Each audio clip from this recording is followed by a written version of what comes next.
For those of you who don't know us, we are CO2 Value Europe. We are the European association representing the CCU community and aiming and being dedicated specifically to achieve recognition of CO2 valorization as an essential solution against climate change, essential solution to provide an alternative carbon feedstock, and more circular concepts.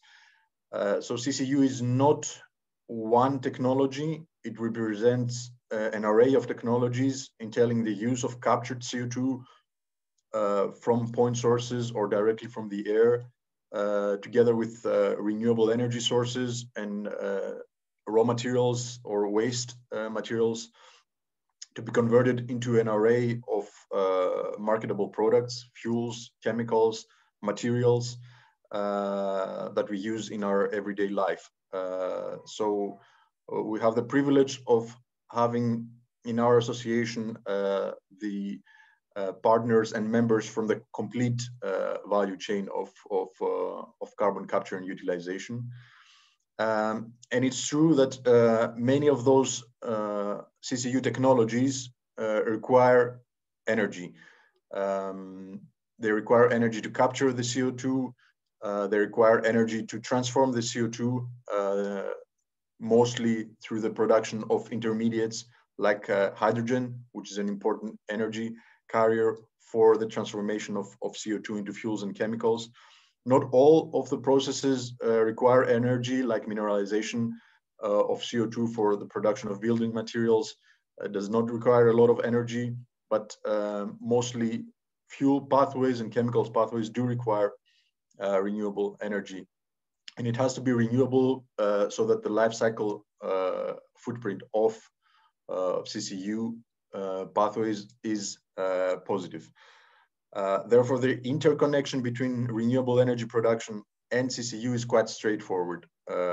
So we believe that CCU can be a driver also for the transition to more renewable energy systems.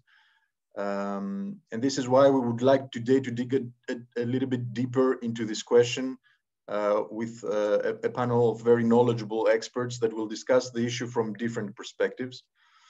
We will hear, so obviously I'm not Celia, unfortunately she was sick yesterday, so I will be hosting the event together with Stefan Gillis, our EU Affairs Officer. So we will hear today the perspective from a policy point of view, the policy context on renewable energy production and the link to CCU from Jan Steinkohl from DG Ener. We will hear the perspective, a modeling perspective, and the role of CCU in a fully renewable system from Professor Breyer at Lund University. We will hear the perspective of a major actor on the field, a producer of renewable energy and also user of renewable energy. So Daniel Maren from ENGIE will explain this perspective. And we also have the perspective of a TSO, so the technical challenges on expanding the renewable energy grid from Alan Cross from TenneT. And finally, Patrick Clarence from the European Association for the Storage of Energy will explain the perspective of the CCU contribution in storing renewable energy. We will follow with a Q&A session, so don't hesitate to ask your questions in the Q&A function. We will also monitor the chat, although I would like to ask you to ask your questions in the Q&A because sometimes it's a little bit difficult from the chat to extract the proper question. And we'll have 20 minutes for the Q&A session, and we will close the event in 5 minutes at the end. So the event is recorded. All the material will be provided after the event. And without further delay, I will give the floor directly to Jan Steinkohl from DG Ener to explain the policy context.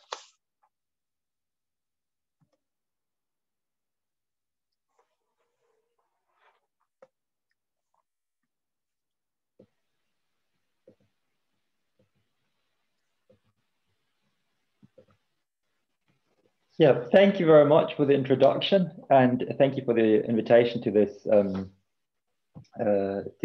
webinar. In my presentation, I was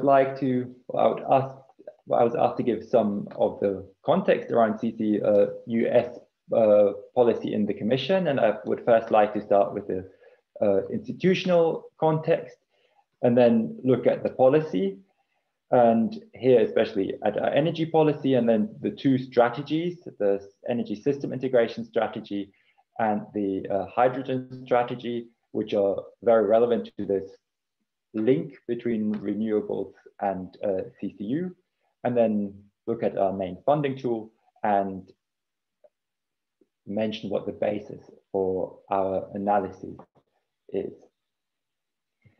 So to start with the institutional context, for those of you who do not work in Brussels, the European Commission is like national governments are structured in ministries. The European Commission is structured in directorates general. And here you see the 4 DGs, which are most relevant to the topic of CCU and CCS. You have the DG for energy, DG Klima for climate action, and RTD for research and development, and GROW for internal marketing. Research and development runs our research programs, Horizon 2020, and then Horizon Europe as well, where they have develop innovative technologies through research projects, and where they also have a project called Aspire, the Spire program, a hub for circularity, which looks at CCU in particular. My colleague Eric Lecomte is also in the webinar, so he can provide more information. The central strategic document for the current Commission, so under the leadership of Ursula von der Leyen, is of course the European Green Deal, with its objective to reach climate neutrality by 2050 and all the follow-up actions of that. Now, the key targets for our energy and climate policy, I already mentioned the Green Deal with the objective to reach climate neutrality by 2050, but we also have intermediate steps. We have the step 2020, now the next one will be 2030. For 2030, we have legally agreed already greenhouse gas emissions reductions of 40%, a share of renewables of 32%, and 32.5% energy efficiency gain. So this is what's already in the law. But in order to reach the target of climate neutrality, these 2030 targets, intermediate steps, will be revised upwards to a reduction of greenhouse gas emissions by 50%. And then this will also entail an increase of the renewables target to, well, our modeling says that we need to reach something between 38 and 40%. And just to highlight, this is renewable energy. This is not only renewable electricity. We will need a lot more renewable electricity to reach this renewable energy target.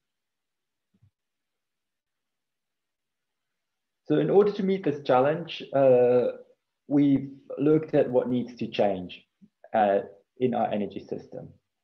And this is set out in the energy system integration strategy, where we analyzed how our energy system needs to develop. And we want to move from what you see on the left, from a system where certain energy carriers are used in specific energy sectors. For instance, you have petroleum products that are used in transport. You have coal that is used in industry and heating. You have gas that's used for heating, heat process in industry and heating households. And we need to get to a system that's much more circular, much more interconnected. So we need to one of the main elements will be electrification. We need to electrify a lot more. We need a lot more renewables.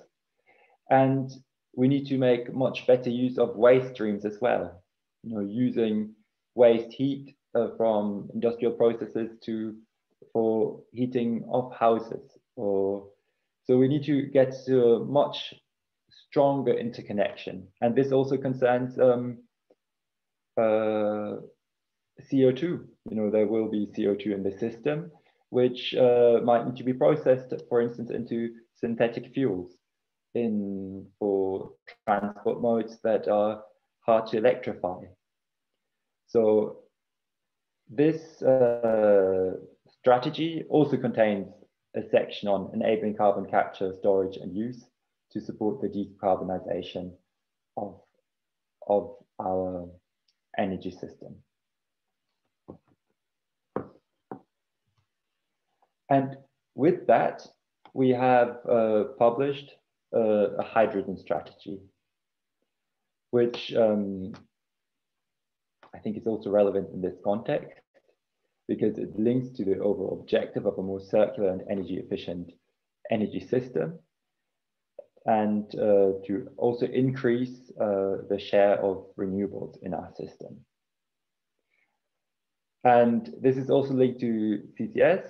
I mean, the priority of this strategy clearly is renewable hydrogen, but perhaps in the intermediate steps, there will also be other forms of low carbon hydrogen, which then might be processed. You know, it'll be a form of storage for renewable electricity, seasonal storage, but then it might be processed into other projects, products such as synfuels. Now, what I've mentioned before were the political objectives and the strategies that we put in place to reach those objectives, but we also have funding instruments. And earlier I mentioned the Horizon Europe program, which funds research and development, but we also have the Innovation Fund, which is much bigger, whereas the Horizon projects go up to 15 million euros per project. The Innovation Fund is really much, much bigger and aims to deploy innovative projects on the ground. And CCU is one of the applications that can be funded through the Innovation Fund. You know, and here you see the figure of 10 billion euros to invest into renewables until 2030. And this figure depends on the price of the ETS allowances. So with an increasing price, this figure would go up. And all the technologies, and that's important, need to clearly prove emissions reductions. So it's also for CCU applications, but you need to be able that it actually leads to lower emissions.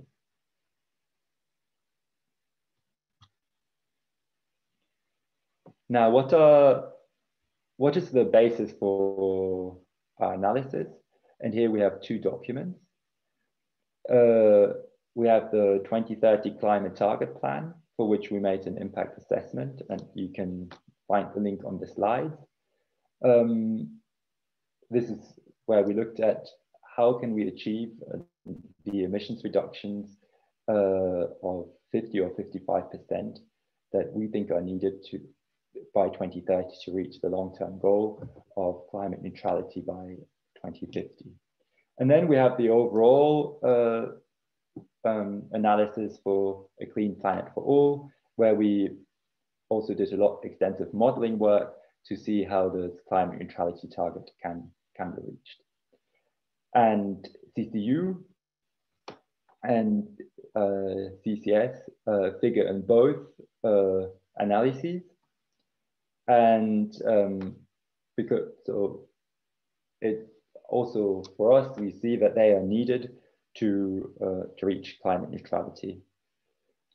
For us, it's clear, so they need to have a climate benefit, but we also see that they are not the silver bullet. No, there's not one tool that, or they are not the one tool that will get us to climate neutrality or 55% greenhouse gas emissions reduction. According to our modeling and our analysis, clearly the bulk of the effort will have to come from renewables and energy efficiency.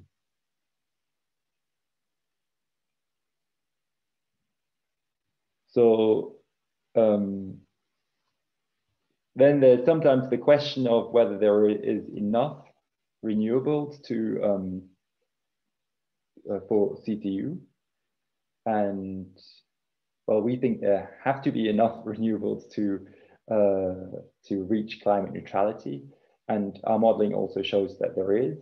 You know, we have part of it is inherent in our model. Because in our model, the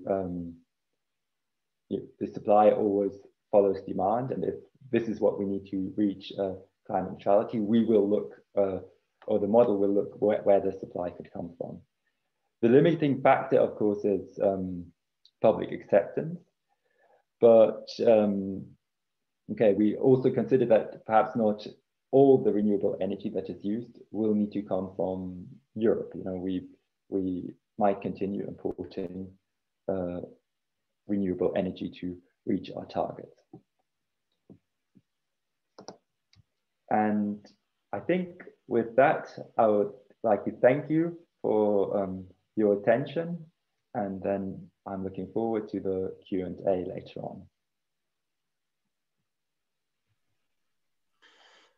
Thank you very much, Jan, for the policy context description. We will gather all Q&A at the end of all people speaking. So I will give the word directly to Professor Christian Breyer, Professor of Solar Economy at Lund University, that will, I guess, bounce on that, on the modeling experience and explain the role of CCU in fully renewable energy systems. The word is yours, Christian. Thank you. Many thanks, Anastasius. It's a pleasure to give an overview on our recent findings on the role of CCU. And first of all, I'm most happy that we now start to split CCUS, because obviously these are two completely different things. So we are talking on utilization and not waste disposal, which is CCS. As you can see in the diagrams on the top or on the pictures. So finally, we're talking on wind, we're talking on solar when it's renewable electricity. We talk, of course, on a quite much of electrolysis, as you can see in the center. And in the longer term, we need much more from air captured CO2 as a raw material. I will come to that back. And then, of course, we have synthesis processes. For that, I've shown two of them. This will be power to methane and power to methanol. First of all, we have the background, and many thanks, that this was already shown. So with the European Green Deal, but of course the Green Deal policies are nowadays global policies in different rims. We have it luckily again in the US, China is moving in that direction, Japan, Korea, so more and more of the major industries joining this pathway, luckily. The target is clear, 1.5 degrees Celsius, 66% probability. That means cutting the emissions as soon as possible. This is a great report compiled some time ago from SAPEA on the various routes we have, in particular for CCU. And I would like to start to give an overview on what to focus more. First of all, this is the route number 2. What is left from the fossil CO2 routes? Because practically all we can fully avoid, however, one part not, and this is from cement mills. Where the CO2 comes from the limestone. Of course, there are activities to get it reduced or substituted, but this is extremely challenging due to the processes. Then route number 5, this is, how to say, theoretically nicely shown, but in reality, we don't find such a circular, directly closed loop not often. I think we find it for, at least partly for waste incinerators, when we have waste incinerators, carbon capture, the utilization with power, then to methanol, then to plastics, and if they can be not recycled, reused with the waste incinerator route back. So that will be, I think, one of the only closed routes. Then the major route number 6, CO2 direct air capture. This enables what I think we should call DECU, direct air capture, carbon capture and utilization. And by the way, this is the only scalable route. We should be very well aware of that when it comes to gigawatt, terawatt scaling. And luckily, we have also the route 7. Pulp and paper mills are very, very attractive for bio-CO2 as a raw material. But in total, we have to be very well aware that bioenergy is limited and in principle expensive when we talk on energy crops. So there might be not so much bioenergy available for the bio route, but of course, this is highly welcome. So to bring that together, the cement route, the waste incinerators route, the pulp and paper route are all from point source capture, and that might be a bit lower in cost when it comes to the CO2 as a raw material supply in the beginning. The route 5 is with CO2 direct air capture. This is scalable. By the way, also a bit more flexible when it comes to site locations, because for the others, we know where the CO2 has to be taken from, but it might be a bit higher in cost in the beginning. What drives the change? And please be aware on PV. I think in Europe, we have been much focused on wind in the past. Please get PV more on the screen. The point is now increasingly in so-called technology neutral tenders, PV gets most or even all in more and more countries.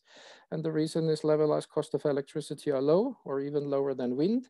And the reason is extremely high learning rate, fast market growth and cost reduction. So on the top left diagram, you see what is expected for utility scale PV system, how it can continue. So 400 to 500 euros per kilowatt is right now a kind of a cost point, but it's expected to decline further.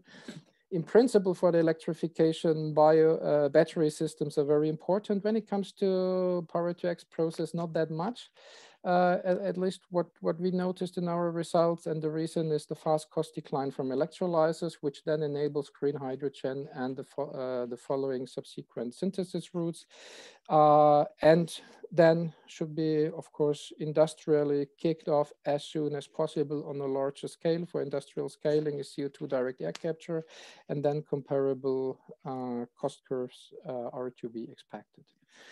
In the following, I will refer to the one or other results we have obtained. This had been used in the last 2 years for 3 major reports, one together with the Energy Watch Group on a global focus, then with Solar Power Europe for a fully renewable Europe, which is fully aligned to the European Green Deal targets, and then just recently launched a power fuel report with DENA, the German Energy Agency, there for the Global Alliance Power Fuels, and I will directly link to that.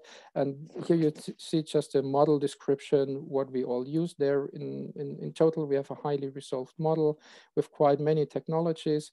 It's used for many scientific publications, and the core feature of the model is power to X, and of course CCU is a core element for that.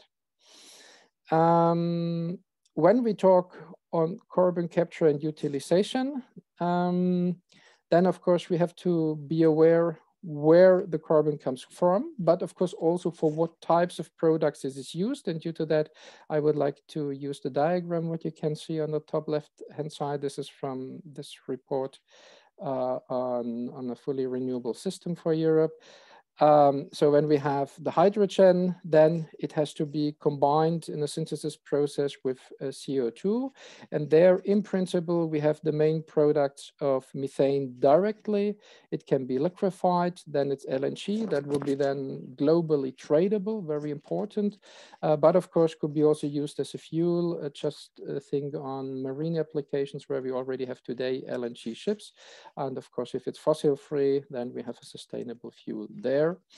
For Fischer-Tropsch processes, so that can be directly in the Fischer-Tropsch route for diesel, gasoline, jet fuel. It could also go a direction not shown here, a route via methanol to get these fuels. But in any case, we need carbon. And then again, methanol, which could be used as a fuel or as a major new chemical feedstock. So these are the main products when it's CCU, but of course there will be more. And there could be also solid products, just think on carbon fibers for the building sector would be quite interesting, of course. What does it mean now? Of course, we want to have the link from CCU and the renewable system, how such renewable system based on variable renewables would really work. Would it be stable? This is a description in an hourly resolution where we have massive CCU parts, and this is the gray part you can see on the bottom in the top diagram. If you go on the right-hand side, you see power to fuels, and this is the major application. And in CCU, in such a model, because we talked then on very large scale methanation, but in particular Fischer-Tropsch based fuels, in particular for the aviation sector as a jet fuel.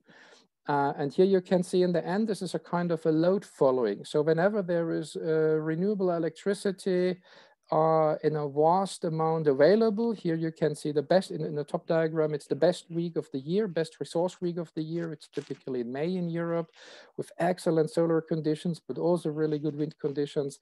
And then the electrolyzers would run on full capacity whenever the renewable electricity is available.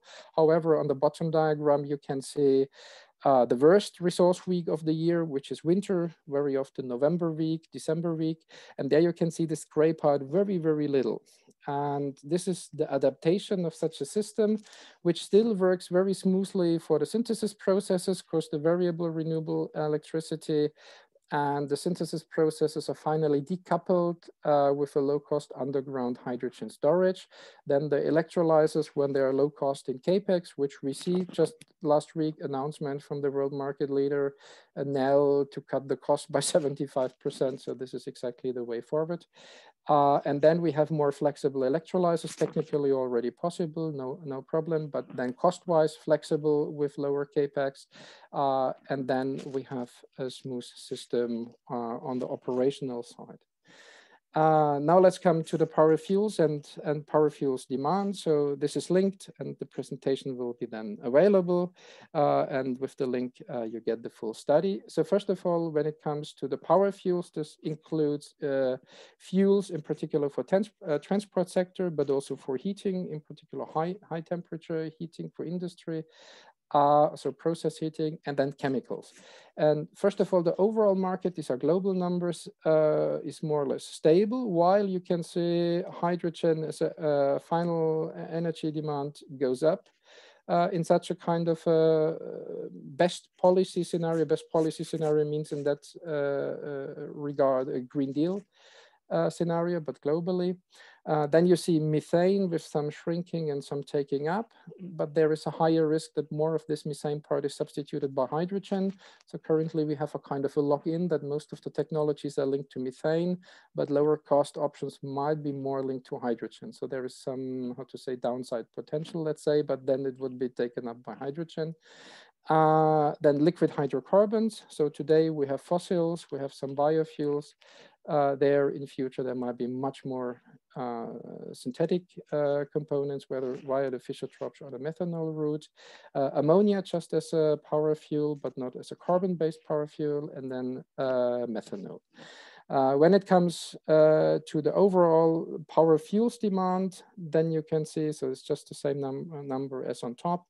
With all synthetic fuels, we have quite a lot of methanol, some ammonia, a lot of Fischer-Tropsch fuels, and then methane, and of course, hydrogen as a final energy demand. Now the question is where all the raw material could come from. So I mentioned the point sources as of before. These again are the global numbers in the top left pie chart.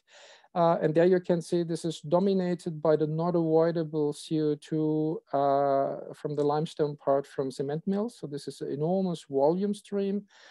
And then from waste incinerators and from pulp and paper mills. Pulp and paper mills are more concentrated in the world, of course, where the industry is located. So for example, in Europe, in particular in the Nordic, in Sweden and Finland, but globally, of course, also in Canada and in other countries. So, and then you see in the diagrams on the top, what would be the total availability. These are now projected numbers for 2050. So 2 gigatons roundabout would be available for CCU, while the demand might be on the level of 6 gigatons. And this brings us to the conclusion that there is a challenge with CO2 as a raw material supply. Seems to be a bit awkward from today's point of view, where we have a huge issue with CO2, with much too much CO2 from climate change point of view, but here it's a raw material. And then you can say that it's only a question in time that we need a dominating role of CO2 direct air capture as a sustainable source. And we need it in the 2030s on a massive scale already. And for that, it has to be ramped in this decade. That's most important, that the technology is on a large industrial scale available. Cost of CO2 direct air capture, there are quite many opinions in the market. We have done a detailed analysis, and we're rather confident that there could be levels of around about 50 euros per ton CO2 supply based on direct air capture achievable by mid-century. Today, of course, it's on a higher number. However, we have calculated with a more conservative learning rate of 10 to 15%. I think technology has potential to have a learning rate even up to 20%, which is more or less the learning rate of electrolyzers, and then it will be faster. So there are really good opportunities to get a sustainable large-scale supply of CO2. Now let's come to the key question. Do we have enough renewable electricity in Europe for such a CCU scaling? For that, I have taken the results from the power fuel study, as mentioned before. This for synthetic methane, for the synthetic methanol route, and synthetic Fischer-Tropsch route. This altogether is substantial numbers. And the substantial numbers means we talk on more than 1,000 terawatt hours thermal synthetic methane, even more Fischer-Tropsch fuels, and the same order methanol due to the large-scale chemical industry in Europe. Now the question is, what does it mean in electricity if it's electricity-based? And for that, I went through, let me go through the bullets to explain the flow of the logic. And the fundamental question is, do we have enough electricity available? So first of all, we should not expect a bottleneck from the industrial availability of components. As PV industry output can always grow faster than the demand rise is projected. This is now experienced for the last 10 years, and the growth rates rather would go down. Of course, while the absolute production volumes may be higher, but the growth rates might be lower. So we should be not worried here. No bottleneck should be expected from the economic viability as long as there is a positive business case. I think that's not so surprising. However, and that will be already achieved today if the real greenhouse gas emission costs, which are around about 200 euros per ton, and air pollution costs will be fully factored in. Air pollution cost is not much factored in. Oops, sorry. So no bottleneck is to be expected if it would be imported. So that will be also possible. But for the following numbers, it's expected that everything would be done within Europe. So this is a question then of, from a policy decision point of view on the energy supply security or energetic sovereignty. So currently high shares are imported. So I think this is just to be discussed. But the point is the calculation here should be if everything will be done within Europe, would we have enough? So now let's test the limits. First of all, we would talk on total on 20,000 terawatt hours total electricity demand for energy and chemicals in a high electrification scenario, fully renewable for Europe. By the way, Europe here includes also Turkey and Ukraine, so entire-Europe. It's not only European Union, and of course all British Islands with UK, so the entire European continent is taken into account here. And thereof, 35% would be for CCU-based hydrocarbons, so methane, Fischer-Tropsch, methanol. This would be equivalent to round about 0.5 percentage point for PV of the total area of Europe. If we assume on average from now to 2050, 25% efficient PV modules, currently we have 25% efficient modules in the market and 30% efficient modules are in a commercialization phase. So I think 55% is a not bad assumption on average. And it would require 1.3% of the area of Europe for wind onshore. However, this can be in arable land and in forests. So it does not really fully occupy the area. This is different for PV. And then the question is, we need a societal discourse whether we can conclude whether this area demand will be a challenge or not. So the numbers seem to be low. The total numbers will be 3 times of that, because 35% is roughly the demand for CCU. So in principle, all renewable electricity could be supplied in Europe, given the societal will. And we have to discuss whether such area would be available, yes or no. By the way, for biofuels, we also need substantial area volumes. Let's come to my summary. So the zero greenhouse gas emissions by 2050 is the target of the Green Deal, of course. Highly renewable energy systems emerge as the least cost solution that we see increasingly in reports and discussion. It's simply extremely low cost. Hydrocarbon demand will not disappear also in such a system. CCU will deliver the CO2 from point sources and direct air capture. Europe as a total, and of course also European Union, has to decide what share of power fuels should be produced in Europe. We can do that. Also cost-wise, it's possible. Full European power fuel supply is possible, as mentioned, economically and with the area. Societal discourse on the pros and cons is really required. And I guess we all should be aware that CCU and the power fuels represent a huge, huge business opportunity ahead. Many, many thanks for your attendance, and I'm happy to take questions in the Q&A session. Thank you, Christian. Appreciate this. A large amount of information in the slides. I will give the word directly to Daniel Maren from ENGIE to explain the perspective of a renewable energy producer and consumer also. Yes. Go ahead, Daniel. Thank you very much. I hope you see my screen. It's the first question. We do, we do. Okay, so then it's okay. Then I will just put a pointer option so that I can also, okay. So I will speak about, in fact, for us, the energy transition needs really the carbon capture and use. So I will not be too long time here on the on this slide, because it was already explained. The former ambition was 32% of renewable energy in the global mix, with a emission greenhouse reduction of 40%. Now we go for a higher. I think I will hide this, for a bigger amount, so 55%. That means that we have to increase the share of renewable energy to about 38 to 40%. As already explained, some numbers just to give an idea. For the wind offshore, we hear that they are targeting a minimum of 50 gigawatt increase in 10 years. So it means that in fact it is 5 gigawatt of installed capacity per year to be done. Is it realistic? But if you see what are the objectives and the realization of the ENGIE group only, and so I speak only for us.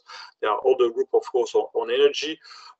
We have objective for worldwide development of 4 gigawatt per year, all technology, of course, of renewable included in the world. So this, I would say, this objective of 5 gigawatt per year looks completely realistic. Of course, major problem is funding of all these this project. So to make it simple for funding of a project, in fact, you need to get the money from your investment. So from your investment, you need to have enough of revenue to pay your capex, which is high in the renewable energy, the opex, which is quite low because in fact it's only O&M, there is no fuel, and you have of course to give a remuneration to your investor. For this you have two mechanisms. So you have the price of electricity that you will produce, you have the amount of electricity that you can produce during the depreciation time, and of course you have to take into account the curtailment when you cannot deliver the electricity. So for the electricity price, there are some possibilities. So you can go fully merchant. The only problem is that full immersion is really not realistic because renewable electricity, as it has no OPEX cost or very low. In fact, the marginal cost of this electricity is quite zero. So it means that in fact, if you go merchant and you want to sell when a lot of renewable electricity is on the market, at the end, this electricity would be at a so low price that in fact you cannot you cannot pay your investment. So there are other systems. So the fully subsidized, which was the system before. So it's a feed-in tariff that you have from a state, and so you don't care about the production. You are sure of your revenue. So this is going to stop. Now you are more and more in contracted with states, like contract for difference project, where in fact it's a mix between merchant and subsidized, because in fact the states guarantee a limit of the price for electricity. So you are sure to get at least let's say 50 euro per megawatt hour. And more and more we see contract with corporate, so the corporate PPAs with a big with Google, for instance, or with Amazon. So all this, but all the industry, in fact, is looking for corporate PPA now.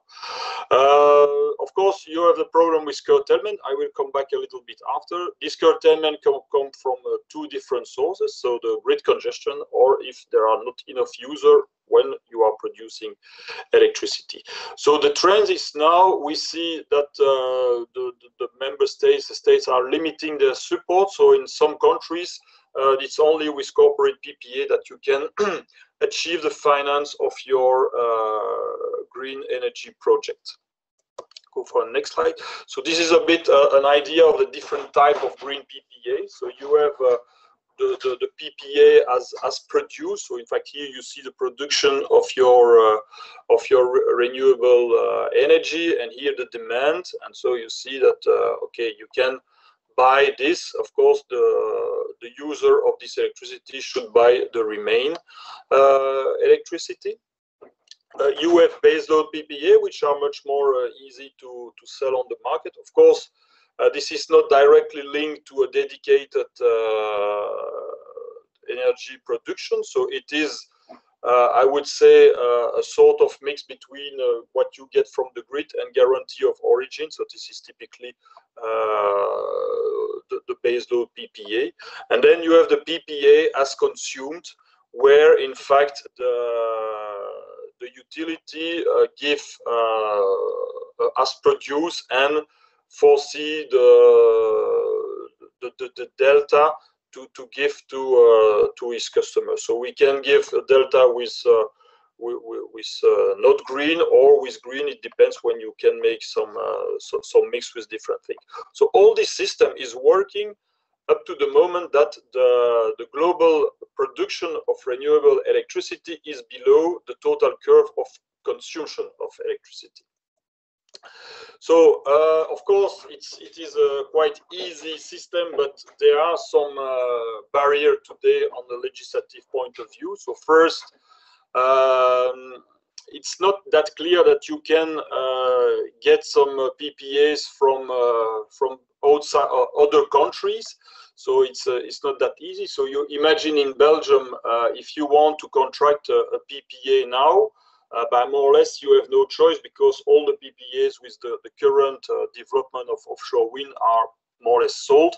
So if you need to buy a PPA now as produced from a wind offshore, you need to wait first that somebody will start to invest. So it means that you have no choice on the PPA for the next 5 years, which is a bit bad, of course. And you cannot buy from. It's not that easy to buy from an outside country. Of course, the access of financing, it's also a bit an issue, because normally the bank are very keen to support state PPA, because of course the state is guaranteed the money. When it's a corporate, but then the risk is a bit higher, because of course the rating of a company is always lower than a rating of a country. So it would be also very nice to have the development of very big green midstreamer, so that we can really match offer and demand, and really create a fluid market. And also there are some uniformity on guarantee of origin across Europe, which also can block a little bit the development of such initiative. So it's maybe to take into account with the first remark. There are also some physical barriers, because as I said, if there are some grid congestion, but you can simply not produce your electricity, and so that's a problem. But in fact, basically today is not really an issue, because when you see the grid today is normally designed to absorb the peak of consumption. And basically the real problem today is that the consumption of the electricity is not following the production of renewable electricity sometimes, because simply there are no users. You cannot decide it as such to use more electricity. Sometimes you have not this possibility. So therefore the hydrogen looks to be very, very interesting to be developed. In fact, to be able to absorb this over production of electricity when there is not enough of demand on the side. And it looks that when you see the numbers, it's my personal feeling is that really the hydrogen strategy is really based on that, because you see here the challenge of 6 gigawatt and 40 gigawatt in 2030. It looks that it is more or less online with the wind offshore development. In fact, when you see that, just a small remark: when you see this objective of 6 gigawatt and 1 million ton per year of production. So, as I am an engineer, I have calculated how much it means in operating hours per year. So it's like this is a baseload operation. So in fact, when you see that, you see that in fact Europe is considering that the electrolyzer are working baseload, which is not totally online with renewable, of course, but it's also logical, because in fact today the main all the user of the market of hydrogen in Europe is a baseload market. So it's ammonia, it's refinery, it's methanol. So this is all baseload production. So if you want to deliver to this market some new type of hydrogen, you of course need to follow the demand of the market. So you need in fact a baseload. So meaning that you have to produce baseload hydrogen with renewable energy, you have once more an adequacy problem. You need to store your hydrogen in order to adapt your production to your demand. And then we come to the real question and the real barrier, but this is more for hydrogen, is the hydrogen has a very, very low energy density. In volume, not in weight. In weight is the best, but in volume is the lowest energy density. So you see here, if you this is battery. This is here. If you put hydrogen into gas at 350 bars, so typically this is for the trucks or the buses. This is for cars. And then you see, if you go for liquid, you have this amount of energy. If you go for ammonia, you see that the energy density is much better. Liquid methane is even better. And then, of course, liquid diesel is the best of the best. But that's also why all the economy is based on diesel. So you see that for storage and transport and all this purpose, in fact, hydrocarbon is a very, very interesting ways to handle the green hydrogen. So now I go to the production of this green hydrogen. So when you see the efficiency of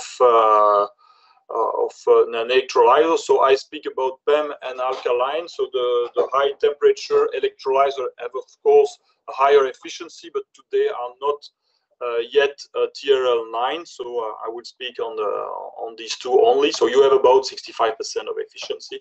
Could increase a bit, but not that much. And then you have methanation, which has an efficiency of 83%. You have to know that this efficiency is losses is in fact a recoverable heat because this process is exothermic and you can recover this heat. The market is huge, so there is absolutely no problem today for the market, and all infrastructure, of course, exists. When you go to e-fuel, is the same. The same remark. So you have indeed a decrease of efficiency, but it's a recoverable heat. So it means that you can recover it for the thing. Here I put some numbers mainly for methane. So when you start with 9 megawatt-hour of green electricity, you will produce 6 megawatt-hour of hydrogen. If you want to make methane, you need 1 ton of CO2. And you will create 5 megawatt-hour of CH4. In this case, you see that you will recover 1 megawatt-hour of heat. So for the ones who are familiar with amine scrubber capture, you see that 1 ton and 1 megawatt-hour is more or less what you need to recover the CO2 from an amine capture. So you still clearly that there is a very, very good match between the methanation or even the e-fuel and the recovery at the point source of CO2. Of course, if you don't need this heat, you can, for CO2 recovery, then you can use this heat for other processes or for district heating or things like that. So the real question, in fact, just before you said that it's true that we will always need e-fuel in the future. So it's good to produce e-fuel now because we have a lot of infrastructure and you don't need to rebuild everything. So the real question is, if I do that, is it in 2050, does my investment will be still valid? Yes, because in fact e-fuels, and we spoke about aviation and maritime transport, will be always needed. So after, of course, there are some difference in the different scenario, because sometimes you can say we really need to have a lot of e-fuel, sometimes a little bit lower, but at the end you always will need e-fuel. So what you will start now will always be used in the future. My conclusion is, in fact, as always, so everybody knows that energy transition requires a lot of deployment of renewable energy. It is fully feasible, but you need to develop the funding way. So, but that's the PPAs. The massive deployment of RES will also need a more flexible market of electricity to prevent the curtailment. So this is also important for the investor. And green hydrogen is really the best place to, in fact, absorb this curtailment because it's flexible. The market exists today of hydrogen. It's about 10 million tons a year, but it's a baseload project. So e-fuels are in fact the optimal way to start this green hydrogen market because it's a bit more flexible to produce the e-fuels. And for the storage point of view, you have absolutely no problem because you have all the infrastructure to transport, to store, and to use this e-fuel when it's produced in the existing facilities. So you don't need to pay a lot of money in infrastructure. You just need to pay money in the grid, the e-fuel development. The heat generated when you make this hydrogenation of CO2 can be recovered at a point source. So it looks to be completely interesting to, in fact, use this this CCU development of project to really build the famous green hydrogen backbone that we need in Europe, because in fact you can link the different point sources of CO2 for CCU project with a backbone of hydrogen, and in fact with that you will create a real business model of hydrogen backbone. And on top of that, always remain that the support of circular economy of CO2 is also avoiding all the exploration and the investment in fossil fuels, because it's better to put the money in this circular economy than in this old-fashioned economy, because this is not future-proof, this is future-proofed. And that's all for my presentation. I thank you very much, and I will be happy to answer to your questions. Thank you very much, Daniel. Also a lot of information, nice information about the development, the projections of renewable energy production and the role of CCU. I will give the word now to Alan Cross from TenneT. He will explain the different challenges on expanding exactly this renewable electricity grid from a TSO perspective. Alan, the word is yours. Thank you very much. A pleasure to be here in this CCU seminar. From my point of view, I need some help with the slides, so I hope you can see me. But looking at, let's say, TenneT, maybe a bit of a strange animal in this group, but we're an electricity TSO serving Netherlands and Germany, part of Germany, end users, approximately 41 million end users. Also quite big in offshore. We're the largest offshore TSO, where you see a picture of what, in the end, kind of infrastructure we're developing there. Myself now responsible for System Outlook, where System Outlook is aiming to look 10 years ahead, 20, 30 years ahead, and trying to figure out what we have to prepare ourselves for and how to make sure that this keeps working, because in the end, our aim is still that security supply is delivered like we're used to, in an affordable way, but also in a sustainable way. So from my point of view, I'll try to guide you through how I see electricity being linked to CCU, where already the previous speakers have shown where this is needed. If we look in the road to 2050, I think everybody knows the Paris Agreement, also already mentioned. But to highlight again, the decarbonization of the power system is required.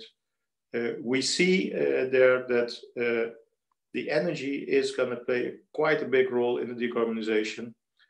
And electrification is being seen as one of the key enablers to bring this along. That's why, let's say, looking at how the electricity grid, our responsibility can facilitate this is something that we're looking into and makes it crucial.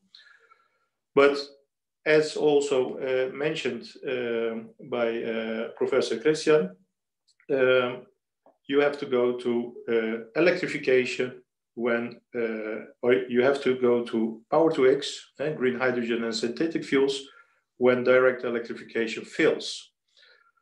So looking at this, it's also clear to look how to organize this, how to look at it. and the targets are increasing. And as we are aware of, the EU is already targeting 55% as such. To accommodate that, high growth of renewables is required to meet these targets. Renewable energy generation currently grows at 3% a year. And to achieve that higher targets, we need to grow faster. But as also mentioned by Angie, by Daniel, this is feasible. We shouldn't be scared about it. This is feasible. So let's make it happen. But what we see, or what we expect, while the space is available in the EU, we expect that this growth will mainly come from offshore, where acceptance is much easier than onshore, and solar generation. Solar generation also on buildings, not to forget also the solar parks. But these are the parts where in our outlooks, we see the highest growth, being able to take care of this higher growth of renewables.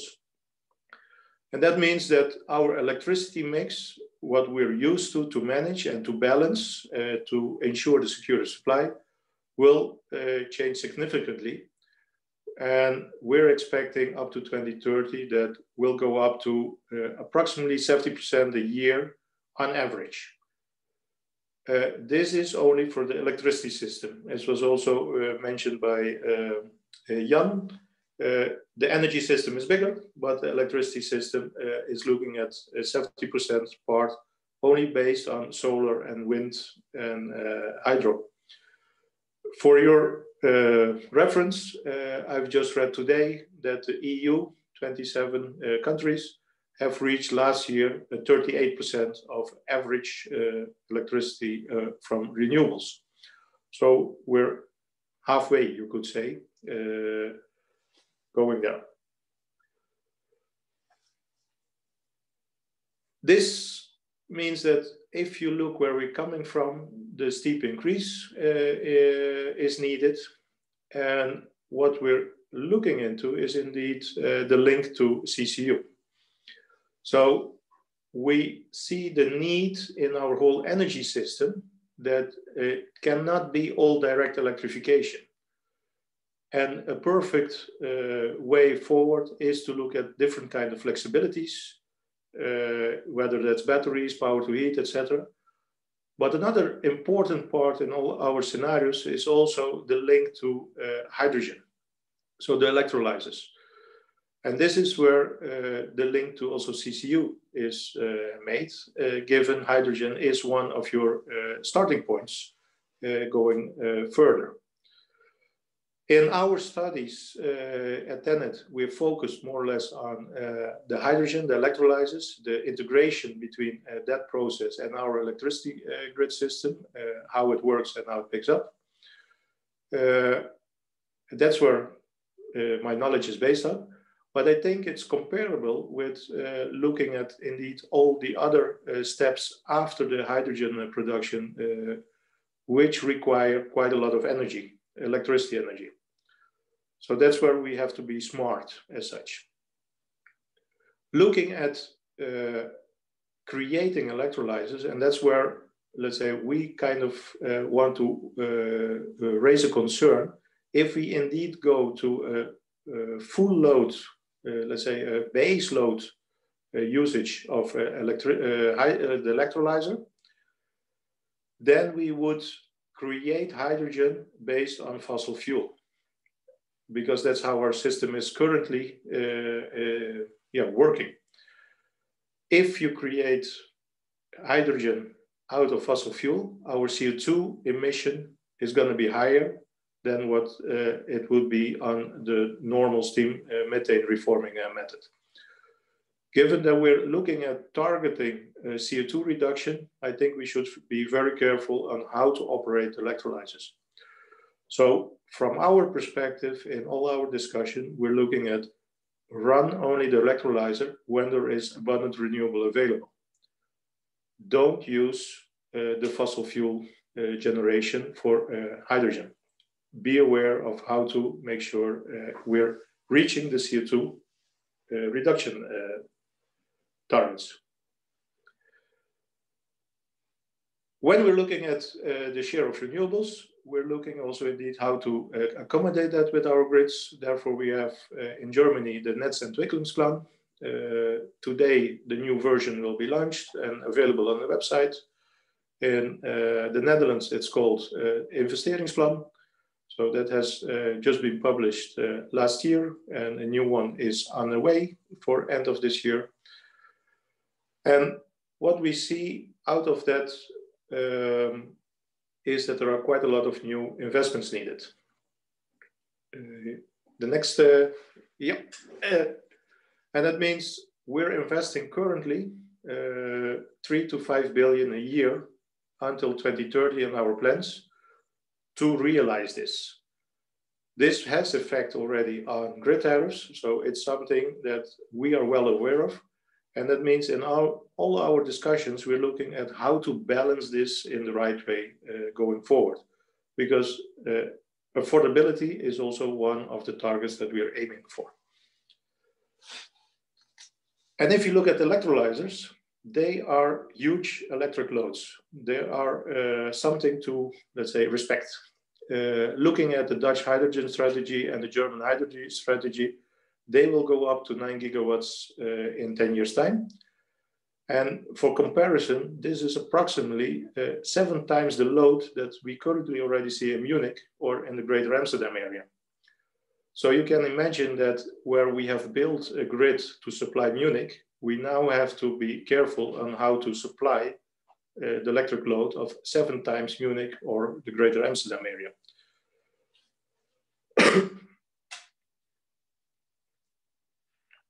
How we are looking at it, we are simulating how we can take this into account, how to pick it up.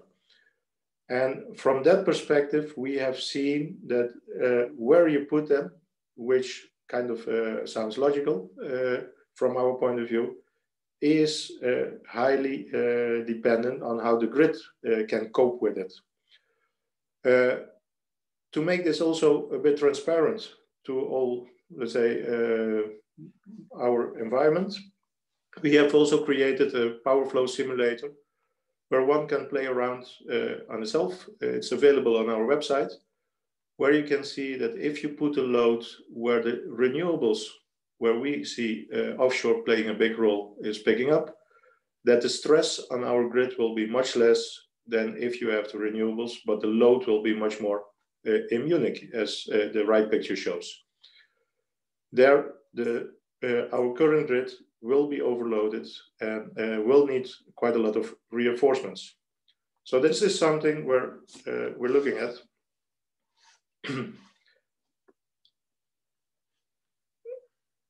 The consequences of this congestion would be to either, as Daniel mentioned, curtail, or what we also do these days is redispatch to move the location of generation.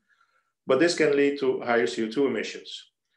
Or we need to build quite a new bunch of power lines with social acceptance, with the timing, with the planning.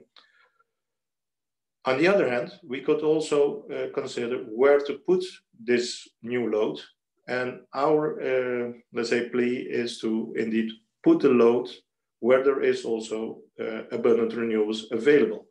So it's not only use it when there is renewables, but also install the new load where they are delivering to the grid.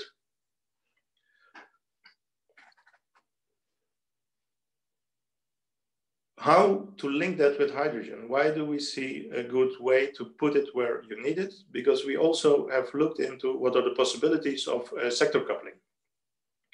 And if you look at sector coupling, we know that there is an existing methane grid.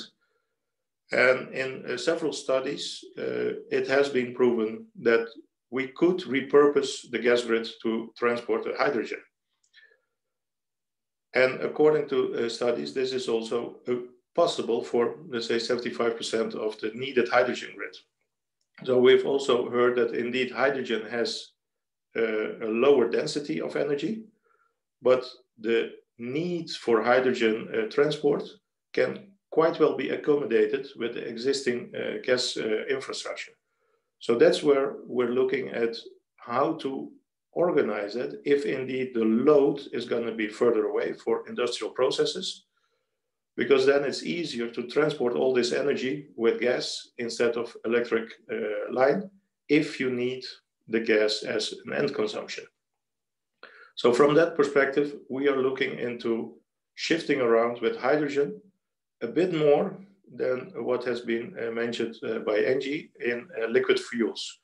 I do recognize that this is not possible for all places, but if you look at industrial clusters, this might be a good solution to look at. And the other part where we're looking into the hydrogen, which is also important for us, is we need to supply electric load when there is no wind and solar. If we look at the figures for 2035 in the Netzentwicklungsplan of Germany, we can make this picture where we often see that there are not enough energy produced on a daily basis to meet the load. So we need to organize how to supply that. Today, we're still using gas-fired power plants and those kind of fossil fuel-based things. But we need to make sure that this can be accommodated in the future also with CO2 low fuels. That means hydrogen is part of our future energy system, and it should also be stored in a way to cope with the seasonal fluctuation, because we see certain areas where we need quite a lot of additional fuel when there is no wind and solar available.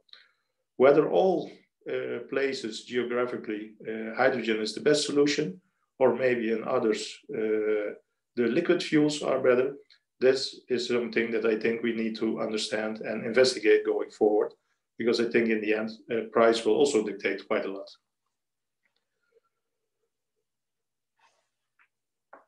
What is important, however, is to indeed also reduce the cost of the current technology. So this is where we would like to also show if you organize it well, if you scale it up in a planned manner, you can reduce the cost quite well, which offshore wind has proven to be possible.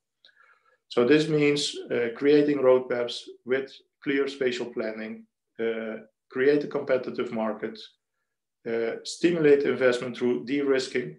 As mentioned by Daniel, one of the main risks for new renewable production is indeed how to get the money back. So how to organize systems for that, develop the infrastructure, because you need to connect them, but also look at scale up. What we're looking at is not small things. We're looking at definitely large infrastructures here.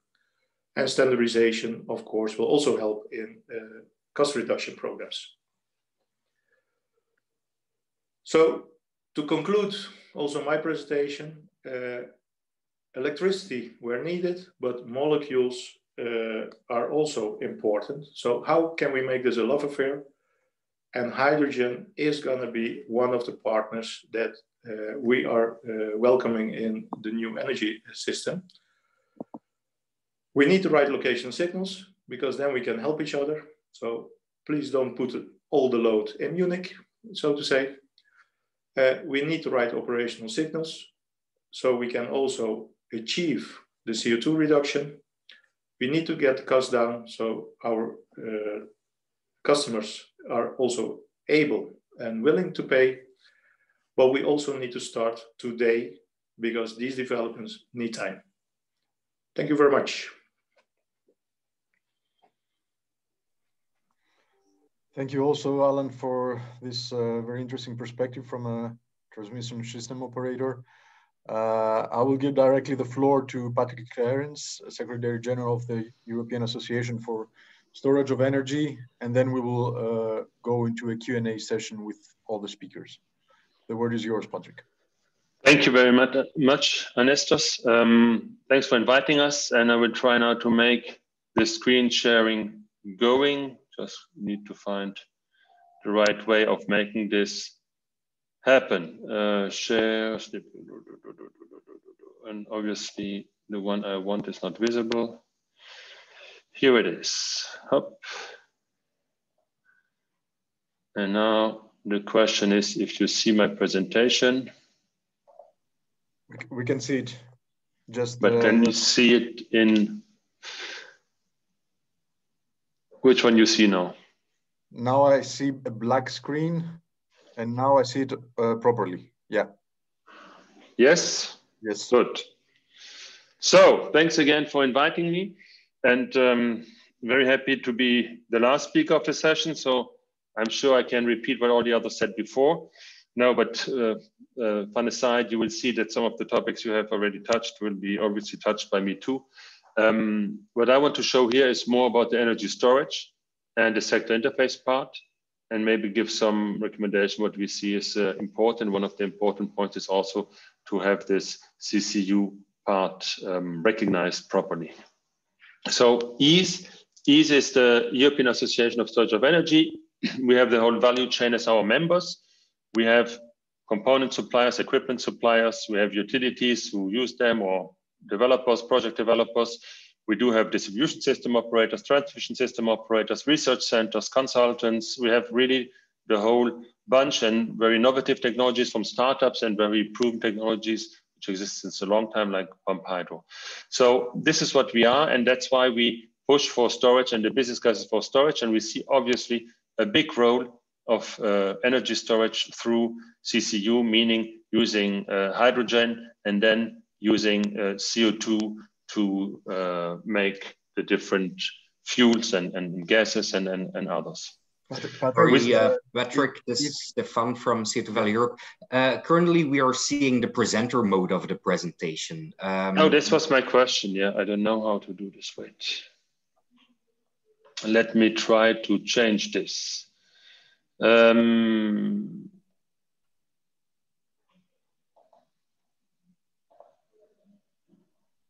Does it change? Yeah, that's better. Great. Perfect. Thanks. So I will maybe give you this, so can you see the members properly? Because that's where we live and where we grow. So we have the whole chain, as you see, everywhere in Europe. I'm very happy about this. Let's come to the content.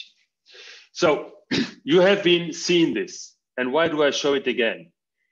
We have 32% of renewable energy by 2030, which is now a binding law, and 40% of greenhouse gas emission reduction, which is a binding law. And what this also says is that this would mean that we have 55 to 57% of renewable electricity in the system in 9 years. That's what we need to have. 55 to 57%, depending whom you believe, of renewable electricity in our system. That's a huge jump. We're today around 20%, I would say, of renewable electricity in the system. And we would have to, renewable energy. And we would have to increase the share for electricity quite dramatically, over half of it in the next 9 years. But as you're aware, and we heard it before, we want to get climate neutral and go to zero net carbon emissions by 2050. What does this mean exactly for the energy system and for the balancing needs? So if you want to go to 55% of greenhouse gas emission cuts, you would have automatically a huge increase of renewable energy sources. And most of them today are variable renewable energy sources, wind and PV. We heard this several times. We saw it in projections, meaning that we get more variability in it. And we saw on the right-hand side the graph in Alan's presentation, but in this graph Alan showed, the GDP line was not in. So we need to do this not only by decarbonizing, but by growing our GDP, by growing our business cases, and by increasing the economic way of doing so. That's what is the projection to go in the next decades to carbon neutrality. So to do this, 55% of greenhouse gas emission cuts in 9 years, you can be sure that electricity decarbonization, 55 to 57, or even up to 70% if you want to go to 55, will not be enough. So you need to have a decarbonization of the society taking care. And this is where we're talking about sector interfaces.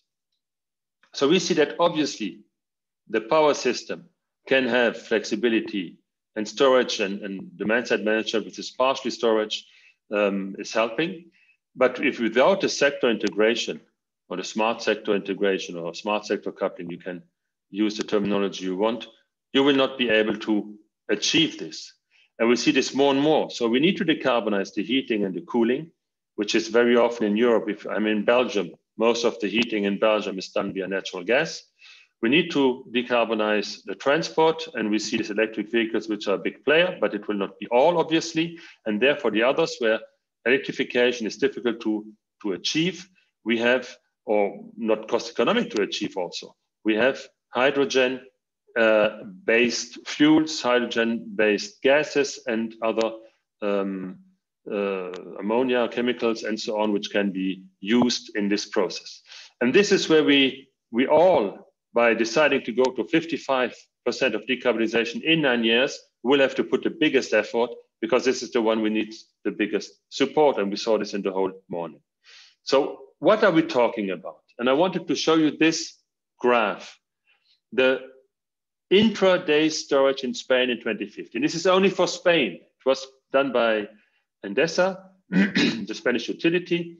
And they say that in 2050, you will have to shift over the day 345 gigawatt hours. This is more than 7 times Munich, way more than 7 times Munich. So you have to shift huge amounts over the day, meaning in 24 hours, and we don't have the capacities to do this. And this electricity can be stored as electricity and used as electricity.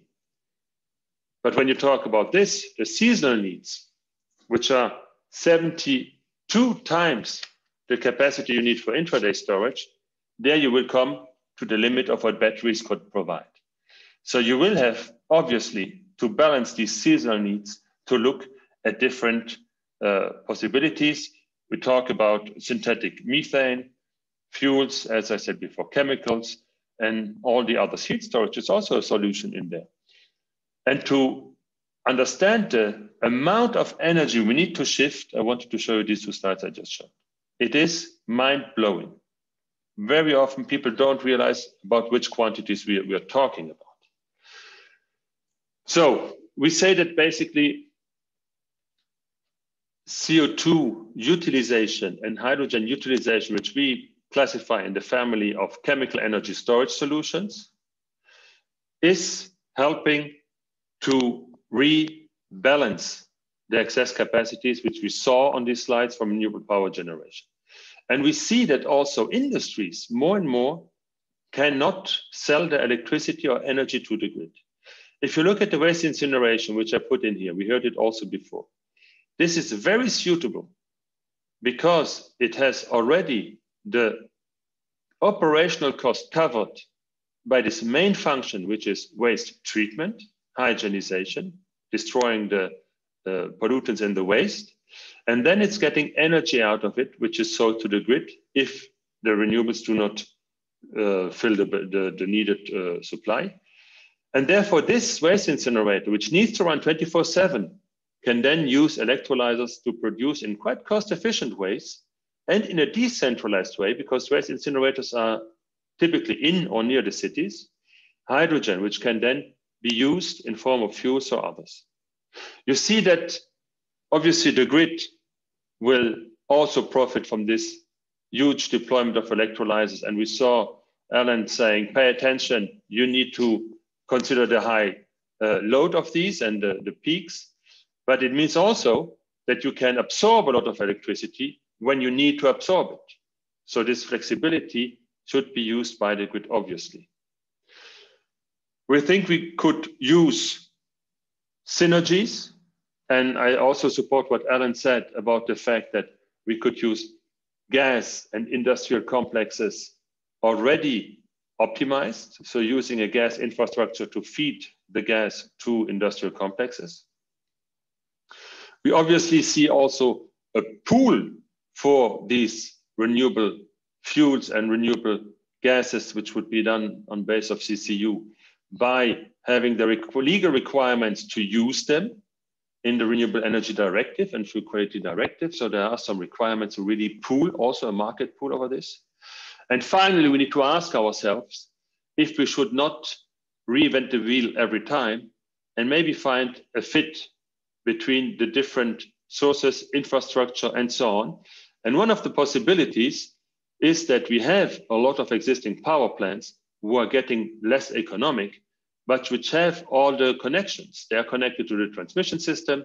They are connected to the gas grid for the combined cycle plants. They are very often connected to a heating system, and they could easily absorb electricity, use the skilled personnel they have on the spot, which is fenced and permitted and insured, and put their generation of hydrogen. And in times when these plants have to really burn a fuel, they will emit CO2, also capture locally the CO2 they could use for methanization. So there are a lot of synergies which need to be explored and which could facilitate the rollout of these technologies by using existing interconnections, by using existing grids, and to maximize therefore the impact. What I wanted to also highlight is that if we want to go, and we will go to this carbon neutrality and the 55% now in 9 years, we need electricity, but also non-electricity based solutions. So you will not be able to electrify the whole economy. That's a fact. So it must be going hand in hand. We will therefore not stop using gas in 9 years, and we need to look for sustainable alternatives, how to feed the gas grids. And there I come back also what was said before.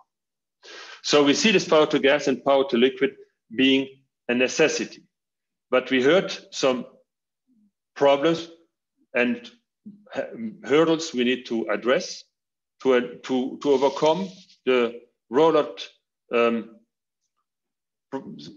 lack of rollout, I would say, or limited rollout, which we have now, because we really have no choice.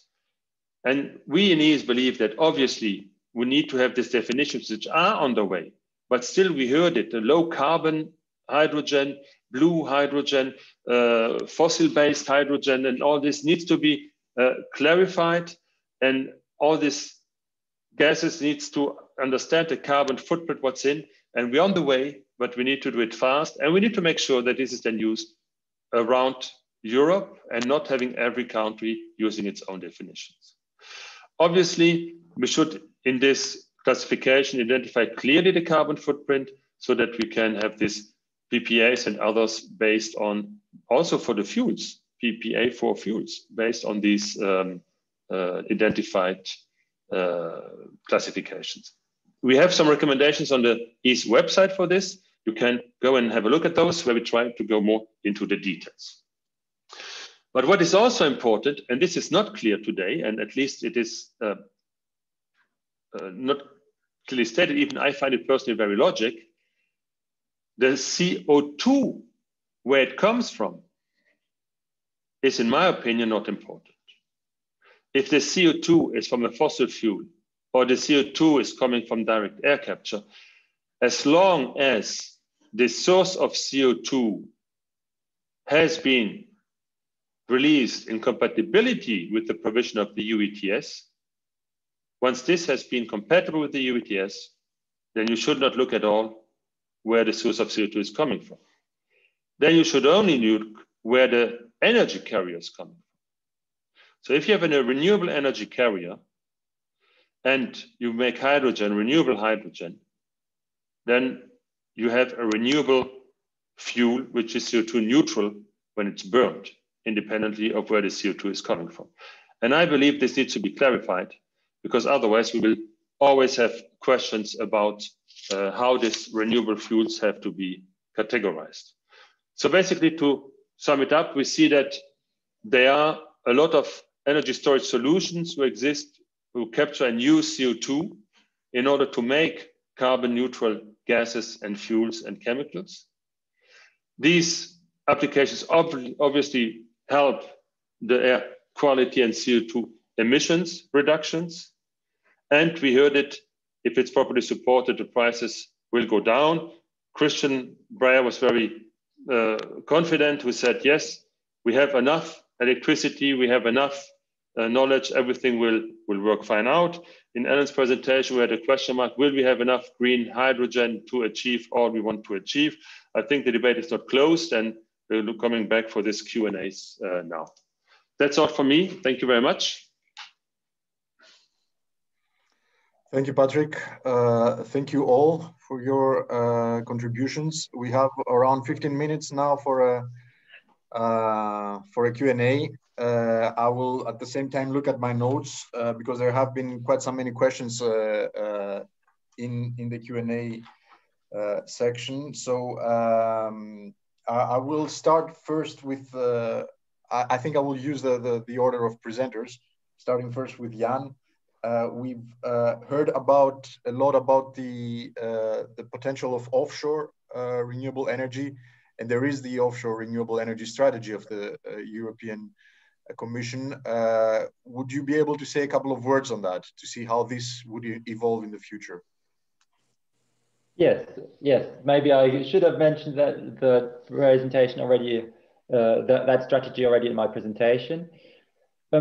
The offshore strategy, well, is twofold. One is obvious link with the Green Deal, and it was announced in the Green Deal that we need a lot more electricity, and that for that we also need to move offshore. A lot of that electricity will probably be produced offshore as well.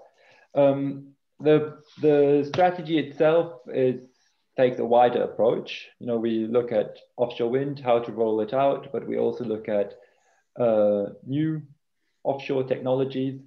We look at ocean energy technologies, floating wind. We look at all sea basins of the European Union, because at the moment it's very much focused on the North Sea, but we also want to develop in the Baltic Sea and the Atlantic and the Mediterranean, and perhaps also in the Baltic Sea, in the Black Sea.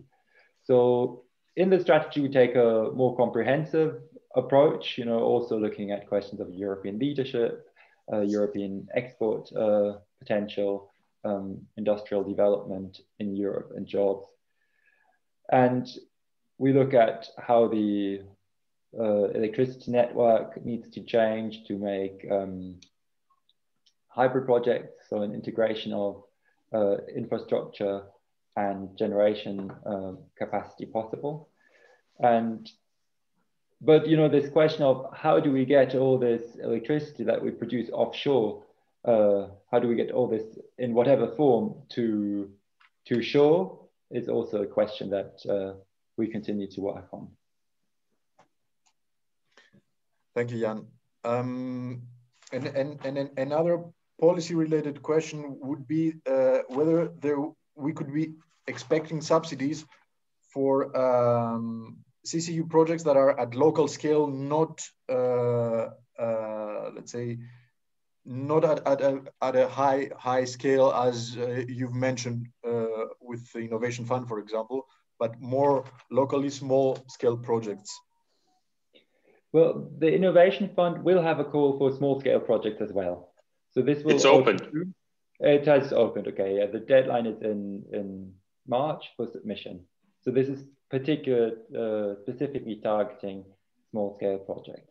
And it's also important to say that those calls will be annually also for the next 10 years. So there will be enough opportunities for large-scale projects and small-scale projects within the Innovation Fund.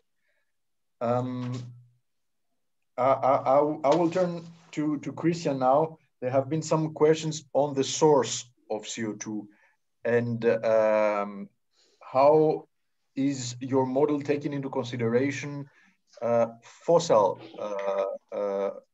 origin of CO2? So fossil power plants, natural gas power plants, even let's say that's the one scale of the question, but in going from this for the smaller scale CO2 production, whether more, let's say, local capture projects using wood boilers, for example, for biogenic CO2 would be something that would be interesting in the future. So two strands on the CO2 source. Yeah, many thanks for the questions. I guess we have to be aware we are targeting a net negative emission society. So to be honest, it matters where the CO2 comes from, and fossil CO2 does not make sense if it can be avoided. So the blue hydrogen discussion comes from the point that there should be an option to capture the CO2 and dispose it underground eternally. If that way works, then it may be an option, we will see. However, if the CO2 is captured from a blue hydrogen plant and then used in CCU to produce something else, then honestly, it makes much more sense to use the natural gas directly in most cases.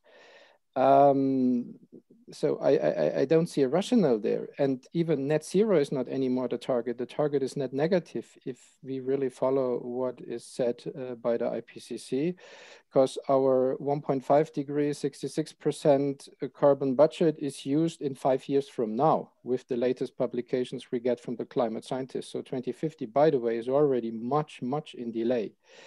So I do not see any use of fossil CO2 in particular. Of course, in a short to immediate period, this can be used to scale technology. I will be not worried about that. But when we talk on large industrial investments, then of course there should be investment security for 20 years and longer. But 20 years from now, fossil CO2 should not have any ground anymore. And Fridays for Future, the use of our continent is fighting for that, to have more ambitious targets than we have even now with the European Green Deal. So to coming back to the question, fossil CO2 will be not really the way forward. From a modeling point of view, of course, we can include that this is just a technical aspect, but society is not liking that we do it in that direction, because this fully violates zero emission and negative targets. When it comes to smaller scale projects with bioenergy, of course, sure. This is then just a question, what is the most reasonable source of CO2? And just have in mind, we have a lot of distributed biogas plants, for example, where we have in the biogas a lot of CO2. This is a smaller scale. We have also even shipping container plants for Fischer-Tropsch. So they are on a smaller distributed design, and of course this will be possible for the other synthesis routes. The relative cost will be higher, but for specific applications and distributed solutions, it will be very valuable without any doubt. And then we will see what markets bring out. When we talk on large bulk fuels and chemicals, I'm rather sure we will have also large industrial CCU plants. If I may just add one short point to this. When the Paris Agreement was signed, the then Commissioner Arias Cañete said, we will overshoot it. It's a secret known by everyone, but nobody talks about it.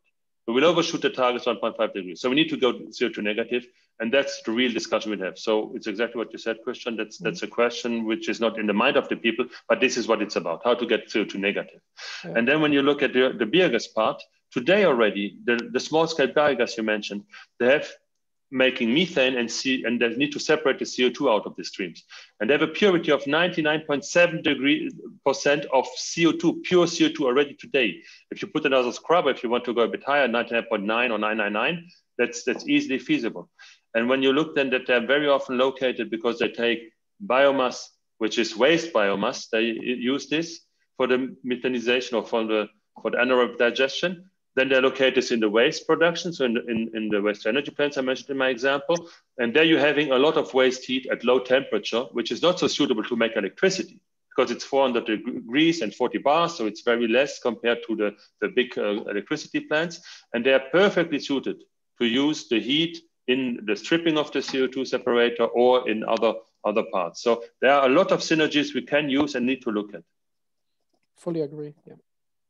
Thank you, Patrick. There were a couple of questions also on some resource scarcity. So we haven't mentioned scarcity of water in some regions in the future, and also let's say some raw materials for further PV expansion and wind expansion. So when we're talking about a 100% renewable energy system in the future, how would this scarcity be?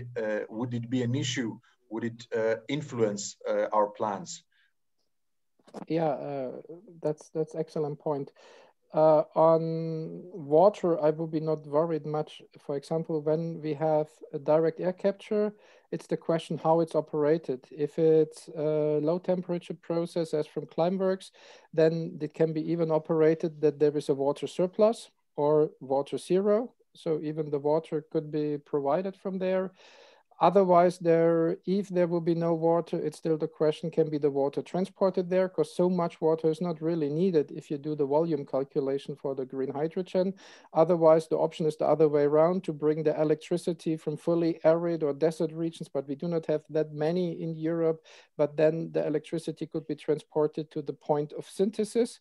If it's around a water source or the coastline, even at the coastline with seawater desalination, this is a standard component we use in our model, it would be no problem. Because when we would talk, for example, for imports from Northern Africa, then of course this is most important. But then the synthesis will be more on the coastline, and then it could be done also with seawater desalination.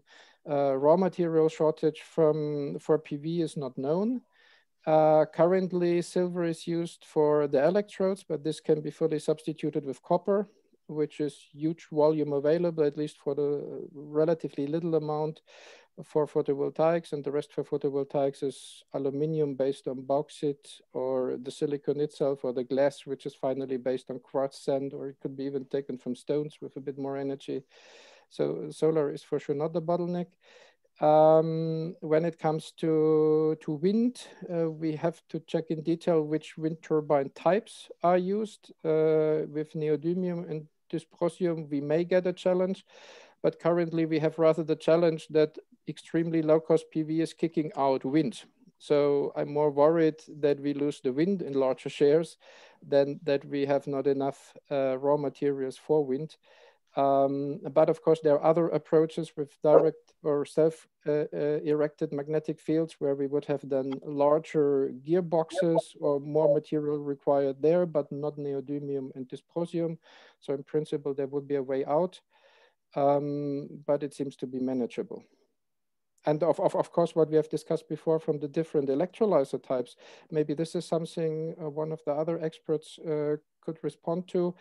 When we talk on PEM electrolyzers, at least to my knowledge, we need iridium for that.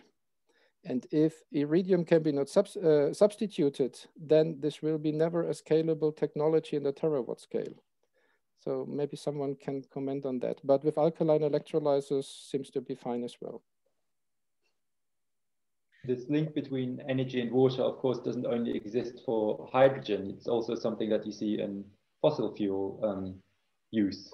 And the Commission's Joint Research Center has a report on that, on this energy-water nexus.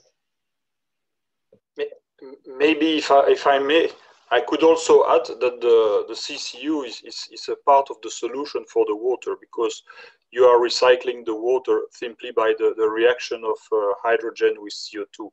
So for instance, with methane, you recycle 50% of the water, and with Fischer-Tropsch it's even 66 or 70%. So in fact, for a Fischer-Tropsch, you more or less don't need fresh water. That's a good point. And staying with you, Danielle, there was a couple of questions on the different possibilities to produce hydrogen. So there were some questions whether thermolysis of biomass could be more efficient than electrolysis, or whether the efficiency numbers that you mentioned, are they looking at the going from water to hydrogen, or are they looking at the energy efficiency when you're talking about efficiency of electrolyzer? Are you talking about hydrogen to water to hydrogen, or about the energy efficiency of the system? Water to hydrogen. So it's clearly water to hydrogen with current electrolyzer. So that's clear.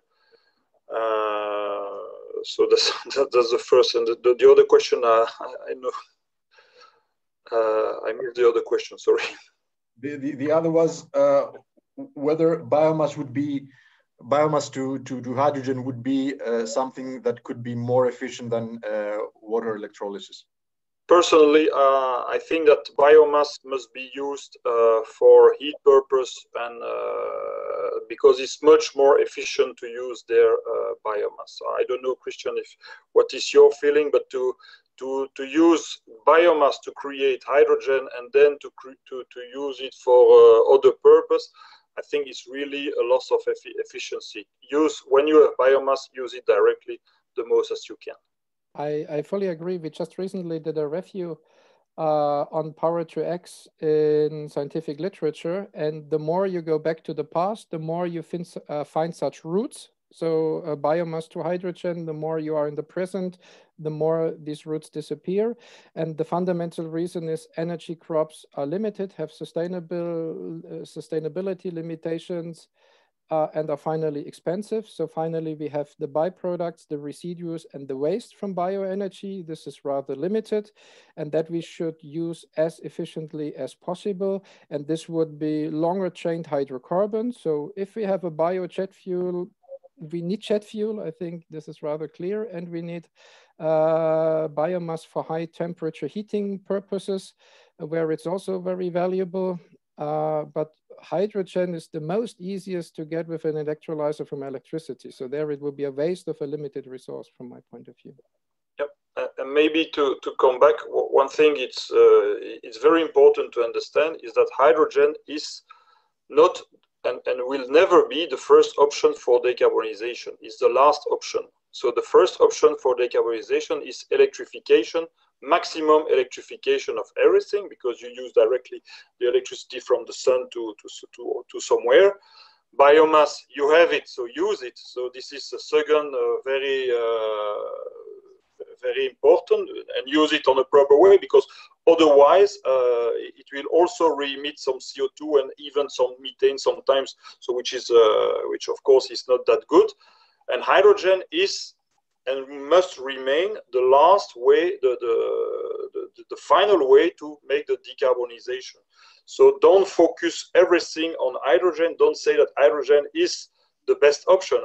Hydrogen, I would say, is the worst option, but it's a mandatory option, because otherwise you cannot achieve carbon neutrality. So I would say the big problem is today is that in theory, we don't need hydrogen before 2030, because we have normally enough of other possibility to store, to use the electricity and so on. But the problem is, of course, if we don't start now the hydrogen economy now and massively, you have no possibility to start it in 2030 massively. So you need to start it now. So today, we need to start all this value chain with this, which could be sometimes looks like not the best way. So it's always, you are always facing, when you discuss for a hydrogen or CCU option, that the people say, but we have a better option. You say, yes, of course, there are better options. But don't forget that at the end, when all these better options will be used, there will be only option is hydrogen and CCU. That's all. And so that's what we need to understand and what we need to keep in mind. I would like to support this view, because indeed all the efforts should now be done in an idea of cost reduction, scaling up and cost reduction. That should be the purpose. Should it be the purpose to create more or less hydrogen? The purpose should be to go to cost reduction and scale up, because in the end we need it, but indeed at this moment there are still other possibilities. So fully support that, Daniel. It's a learning curve. We need to get the learning curve done as fast as we can. Yeah. We are a little bit ahead of time, but if you don't mind, a couple of questions more. I will stay with you, Alan. You mentioned in your talk that baseload operation of electrolyzers now would risk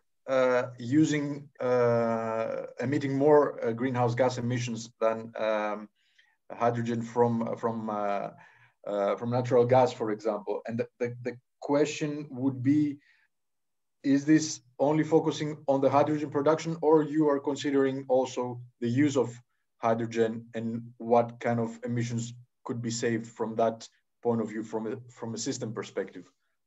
I think it's a bit similar, like Christian just mentioned. If you look at the biomass route, there is currently an efficient process to make hydrogen out of natural gas, but it has a CO2 emission rate.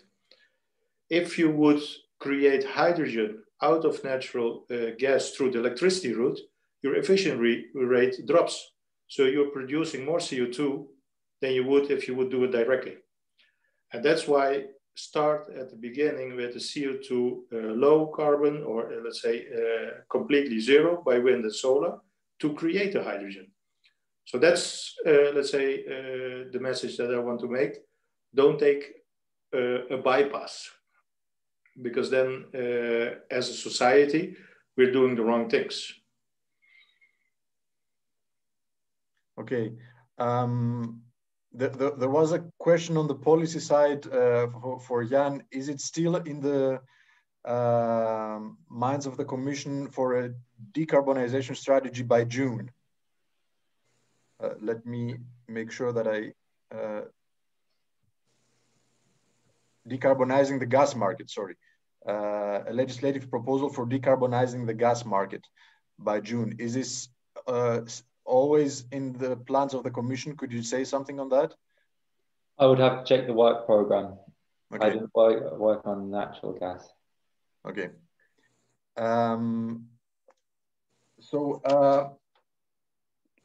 Looking at the time, there are much more questions coming in from through the discussion, through the Q&A.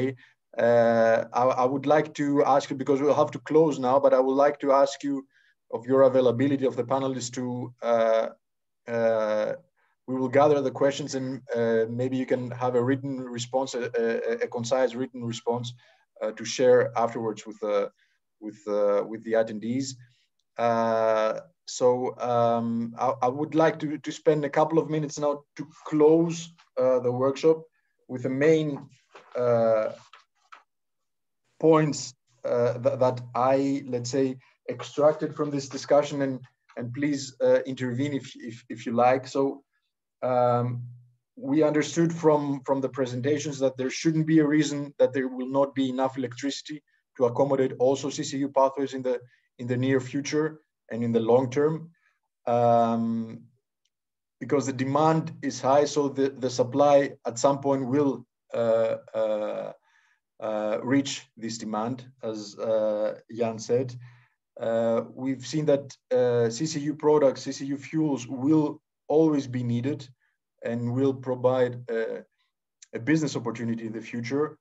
But as we've seen so far, this deployment needs to start now so that they show exactly their benefit and potential in the short and longer term. And that comes also with the growth of the renewable energy production. This is something that should be ramped up now.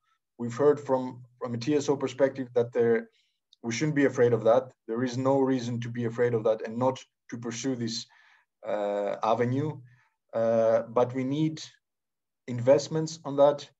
We need the let's say, some aspects of the regulatory framework that need to be resolved and that we expect and anticipate for example, the Renewable Energy Directive revision to address those issues. And we've also heard how important it is to use existing infrastructure, work more on the energy system integration and on all those solutions together with that combine both production of renewable energy, transformation of renewable energy to energy carriers, storage of energy, all in the same energy system in integrated manners. And with that, I would like to thank everyone for their participation, all attendees and all experts that have shared their knowledge. We hope you found it interesting. We'll renew the next workshop would be on the 23rd of February in the context of the European Industry Days, where we will check on the national and European perspective of CCU deployment. So stay in touch for news on this workshop. And you will get the material, you will get the recording later on, and you will get some responses to the questions that we've asked and we couldn't answer it online. So thank you very much. Thank you to the experts, and wish you a nice weekend. Thank you very much. Thanks for the invitation. Bye. Bye, Nestos. Everyone. Bye, everyone. Thanks a lot. Thank Bye. you. Bye-bye. Enjoy the weekend.